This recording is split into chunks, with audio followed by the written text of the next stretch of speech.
Mister light presents Malabar gold and diamonds 14-ാം രാവിന്റെ ഇന്നത്തെ എപ്പിസോഡിലേക്ക് എല്ലാ പ്രേക്ഷകർക്കും സ്വാഗതം. പറയാൻ മറന്നതും പറയാൻ ബാക്കി വെച്ചതുമായ ഓർമ്മകൾ ഇശലുകളായി നിറയുന്ന ഈ സംഗീതവേദിയിലേക്ക് ഒരിക്കൽ കൂടി എല്ലാ പ്രേക്ഷകർക്കും സ്വാഗതം. മലബാർ ഗോൾഡ് ആൻഡ് ഡയമണ്ട്സ് 14-ാം രാവിന്റെ ഇന്നത്തെ എപ്പിസോഡിൽ ആദ്യമായി നമുക്ക് സ്വാഗതം ചെയ്യാം നമ്മുടെ പ്രിയപ്പെട്ട ജഡ്ജസിനെ, ശ്രീ ഫൈസൽ എലേറ്റിൽ, ശ്രീ ഷാൻ റഹ്മാൻ ആൻഡ് ശ്രീമതി റഹ്ന. നമുക്ക് സ്വാഗതം ചെയ്യാം നമ്മുടെ special guest and judge Shrimati Ramla Begum. ഇന്നത്തെ എപ്പിസോഡിൽ ആദ്യമായി കത്തുപാട്ട് റൗണ്ടിൽ നമുക്ക് മുന്നിൽ പാടാനെത്തുന്നത് ആയിഷ ഷെറിൻ.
ആയിഷക്കുട്ടി, ചേച്ചി 7-8 കൊല്ലായി കണ്ടിട്ട് അല്ലേ?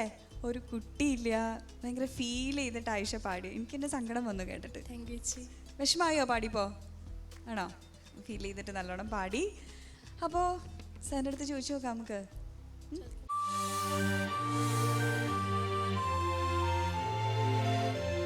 ഇത് ഈ അടുത്ത കാലത്ത് എഴുതിയ ഒരു പാട്ടാണ്. അതും മോളുടെ നാട്ടുകാർ എഴുതിയ പാട്ടാണ്. മോൾക്ക് അറിയുന്ന കാര്യങ്ങൾക്കൊന്ന് പറയാം. എഴുതിയത് ചൊവ്വല്ലൂർ ബക്കർക്കയാണ്. പിന്നെ മ്യൂസിക് ചെയ്തത് ബക്കർ താമരയൂർ എന്ന് പറഞ്ഞിട്ട് സാറാണ്. ഈ ബക്കർ താമരയൂർ, ബക്കർ ചൊവ്വല്ലൂർ, ഇവർ രണ്ടുപേരും എനിക്ക് നേരിട്ടറിയാം. കാരണം ഒരുപാട് പാട്ടുകൾ എഴുതിയിട്ടുണ്ട് അവർ. ഇപ്പോഴും ഇപ്പോൾ പാട്ടുകളുടെ ഒരു പ്രശ്നം, നമ്മൾ റിയാലിറ്റി ഷോയിലൊക്കെ പഴയ പാട്ടുകൾ ഇങ്ങനെ വീണ്ടും വീണ്ടും പാടാനുള്ളൊരു കാരണം, പഴയ പാട്ടുകൾ തന്നെ വീണ്ടും ആവർത്തിച്ച് വരാനുള്ള കാരണം, അതിനോട് ഒരു കിടപിടിക്കുന്ന തരത്തിലുള്ള പാട്ടുകൾ പുതുതായി ഉണ്ടാവാത്തത് കൊണ്ടാണ്. ഏതായാലും നല്ല ഒരു സെലക്ഷനാണ്. അങ്ങനെ ഒരു പുതിയ പാട്ട്, അങ്ങനെയൊക്കെയാണ് ഇനി പാട്ടുണ്ടാക്കേണ്ടത്. ഇങ്ങനെയൊക്കെ റിയാലിറ്റി ഷോകളിലൊക്കെ ഒരു പാട്ട് എഴുതുമ്പോൾ അതാണ് നാളത്തെ പാട്ട്. അത് ആ ഒരു കാര്യത്തിൽ മോളെ ഞാൻ ശരിക്കും അഭിനന്ദിക്കുകയാണ്. പിന്നെ മോള് പാടിയത്, മോള് നല്ല പാട്ടുകാരിയാണെന്ന് നിരവധി തവണ ഇവിടെ തെളിയിച്ച പാട്ടുകാരിയാണ്. മോളത് കൃത്യമായിട്ട് ആ വാക്കുകളൊക്കെ മനോഹരമായിട്ട് തന്നെ, ആ ഒരു വിരഹം, സങ്കടം, അത് കുട്ടികളില്ലാത്ത പരിഭവമൊക്കെ വളരെ കൃത്യമായിട്ട്, ആ സങ്കടമാണ്, അതൊക്കെ കൃത്യമായിട്ട് പറയുന്നുണ്ട്. ഏതായാലും നന്നായിട്ട് മോള് പാടിക്കും. Thank you sir. രേണു ചേച്ചി. ആയിഷ നന്നായി പാടി കേട്ടോ. എനിക്കിപ്പോഴും എന്താ പറയുക, എൻ്റെ ആ മൈൻഡിൽ നിന്ന് ആ ഒരു ഇത് വിട്ടുപോയിട്ടില്ല. ഞാനിങ്ങനെ ആ സോങ് കേട്ടപ്പോൾ അത് വെച്ചാൽ എനിക്കൊരു ബാവുക്ക സ്റ്റൈലൊക്കെ അങ്ങനെ, ഞങ്ങളത് മാഷായിട്ട് ഞാൻ പറഞ്ഞു കേട്ടോ. ആ ട്യൂൺ തന്നെ ലാസ്റ്റ് ഞാനൊരു തേങ്ങലും കൂടി ഉണ്ടാവുമോ എന്ന് വിചാരിച്ചു. അങ്ങനെയല്ല മോളെ, അത്രയ്ക്ക് എൻ്റെ ഇതപ്പോഴൊക്കെ ആ ഒരു എനിക്ക് ഏറ്റവും കൂടുതൽ ഇഷ്ടമായത് ലാസ്റ്റ്, അത് 3ാമത്തെ അനുചരണ ആ ഭാഗത്ത് വല്ലാണ്ട് ഫീൽ ചെയ്ത്, അത് കേൾക്കുമ്പോൾ മനസ്സിലാവും പാടിയിട്ടുണ്ട്. അപ്പോൾ അതോടുകൂടി ആ പല്ലവി ഇങ്ങനെ വന്നപ്പോൾ ഞാൻ വിചാരിച്ചു ഒരു പോയി എന്നൊക്കെ പറയുമ്പോൾ ഒരു തേങ്ങലിൽ കൂടെ ഞാൻ എൻ്റെ ഒരു അഭിപ്രായം പറയണേ, നല്ലൊരു ഒന്നും കൂടെ ഒരു ഇതുണ്ടാവും. കാരണം ആ ഒരു ട്യൂണും അങ്ങനെ വരുമ്പോൾ നമുക്കത് ചെയ്യാം. ഓക്കെ, താങ്ക് യു രേണു ചേച്ചി. ഷാൻ സർ. ആയിഷ വീണ്ടും തകർത്തിരിക്കുകയാണ്. സൂപ്പറായിരുന്നു, നല്ല ഫീൽ ഉണ്ടായിരുന്നു. ശരിക്കും ഒരു പാട്ടിൻ്റെ ഒരു കംപ്ലീഷൻ എന്ന് പറയുന്നത് അത് നമ്മളുമായിട്ട് കണക്ട് ചെയ്യുമ്പോഴാണ്. കേൾക്കുന്ന ആളുമായിട്ട് കണക്റ്റഡ് ആവുകയാണെങ്കിൽ ആ സിംഗറുടെ അടക്കം ഒരു വലിയൊരു വിജയമാണ്. ഇവിടെ ആ ഒരു കാര്യത്തിൽ ആയിഷ വിജയിച്ചിരിക്കുകയാണ്. ഇങ്ങനെ തന്നെ പോട്ടെ. Okay, all the best. Okay, thank you. Ramla ma'am. Ayisha, മോളുടെ ശബ്ദം അപാരം തന്നെയാണ് കേട്ടോ. ആ പാട്ടിനോടും ആ രാഗത്തിനോടും നല്ല നീതി പുലർത്തിയിട്ടുണ്ട്. നന്നായിരുന്നു, നല്ല ഫീലോട് കൂടി നന്നായിട്ട് തന്നെ പാടി. ചില സംഗതികളൊക്കെ കേൾക്കുമ്പോൾ ഇവിടെ ഇരുന്ന് രോമാഞ്ചം കൊള്ളുകയാണ് സത്യം. പക്ഷെ നല്ല ശബ്ദത്തിനുടമയാണ്. നന്നായി മോള് പാടുകയും ചെയ്തു. നന്നായിരിക്കട്ടെ. താങ്ക് യു റംല മാം. എനിക്ക് റംലത്തോട് ഒരു റിക്വസ്റ്റ് ഉണ്ട്. റംലത്തോടാ? എനിക്ക് റംലത്തയുടെ വമ്പുറ്റ ഹംസ എനിക്ക് ഭയങ്കര ഇഷ്ടം. ഞാൻ കുറേ സ്റ്റേജിൽ പാടിയിട്ടുണ്ട്. അപ്പോൾ റംലത്ത് എനിക്ക് വേണ്ടി 2 പേരും ഒന്ന് പാടിയത്. അതെന്താ പാടാം? ഓക്കെ, ഇപ്പൊ പാടണോ? ഇപ്പൊ പാടാം. വമ്പുറ്റേ ഹംസ റളിയം ചാടി ടെമ്പിയ സുമാതിലുമാരട പള്ളൽ ദേവി മഹമൂദർ ഹൗദിന്ന് വെള്ളം കുടിക്കുന്നോനാരട അംബർ ഷെഫിയുള്ള കാവൽ വെച്ചുള്ളേ സംബരമിൽ വന്ന് ചേരണ ഹൈറുൽ ബറ നബിയാർ ഗുണത്തിന്ന് ധൈര്യമുണ്ടെങ്കിൽ കോരണ. Thank you for the lovely song അല്ലേ? നല്ലൊരു മൂഡായി.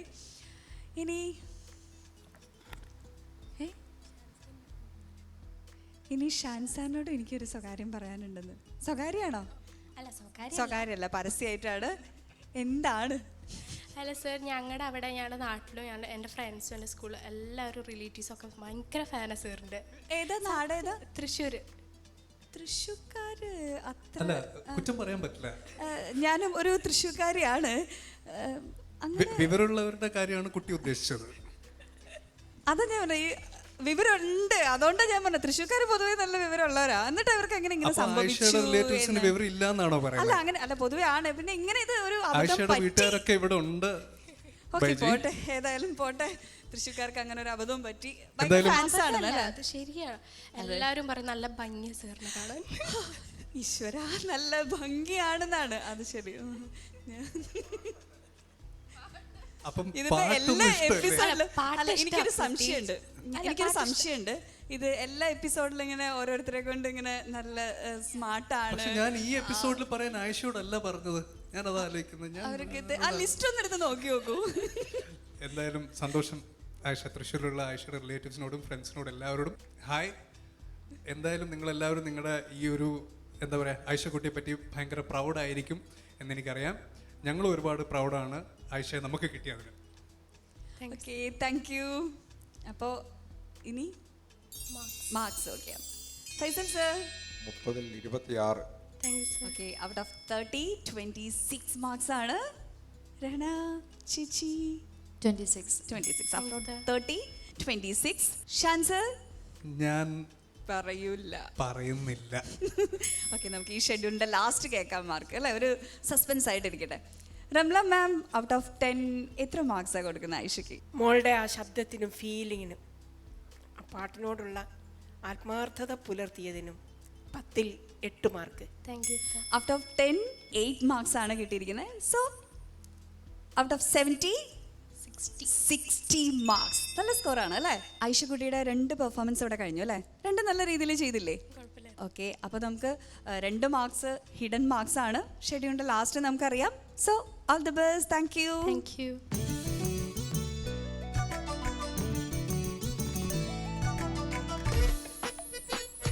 ഐഷക്കുട്ടി എങ്ങനെയുണ്ടായിരുന്നു പെർഫോമൻസ്? കുഴപ്പമില്ലായിരുന്നു. ജഡ്ജസിനൊക്കെ കയ്യിലെടുത്തുകൊണ്ടുള്ള വരവാണല്ലേ? എങ്ങനെയുണ്ടായിരുന്നു ജഡ്ജസിന്റെ കമന്റ്സ് ഒക്കെ? നല്ലതായിരുന്നു കമൻസ്. നല്ല കമന്റ്സ് ആയിരുന്നു അല്ലേ? ഉമ്മാക്ക് എന്താ പറയാ, എൻ്റെ നാട്ടുകാരിയാണ്, തൃശ്ശൂർക്കാരിയാണ്, നമ്മുടെ സ്പിരിറ്റ്. ഉമ്മാക്ക് എന്താ പറയാനുള്ളത്? സന്തോഷമായി, കാരണം ജഡ്ജസ് ഒക്കെ നല്ല അഭിപ്രായമാണ് പറഞ്ഞത്. അടുത്ത സുൽത്താൻ ആവണ്ടേ 14-ാം രാവിലെ? ഇൻഷാല്ലാ. ആവോ? ഇങ്ങനെ പോവാണെങ്കിൽ ഉറപ്പാണ്. ഇല്ല, എല്ലാ പിള്ളേരും നന്നായി പാടുന്ന കുട്ടികളാണ്. അപ്പോൾ അള്ളാഹു അനുഗ്രഹിക്കുകയാണെങ്കിൽ ആവാന്ന് പറഞ്ഞു. അപ്പോൾ എന്തായാലും അടുത്ത സുൽത്താൻ ആവാനുള്ള തയ്യാറെടുപ്പിലാണ്. All the best.